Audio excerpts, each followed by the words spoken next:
Blitz della polizia di Padova ieri sera attorno alle 21:30 in una sala slot a Busa di Vigonza nel Padovano. All'interno un 17enne intento a giocare la paghetta alle videolottery. Il giovane veneziano di Vigo Novo si trovava in compagnia della madre, anche lei impegnata nel gioco alle slot machine, che ha confessato agli agenti di giocare costantemente da 2 mesi a questa parte. Il giovane ha riferito invece di essere all'interno della sala perché nessuno controllava gli ingressi.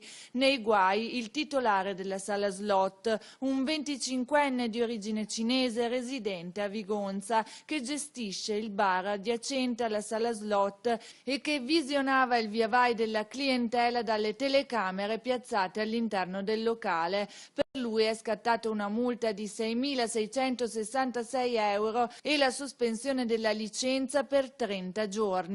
Non è la prima volta che il locale viene chiuso. Già nell'ottobre del 2013 la sala era stata chiusa per 15 giorni con il provvedimento del questore. La polizia sta valutando possibili conseguenze e provvedimenti anche nei confronti della madre del minore.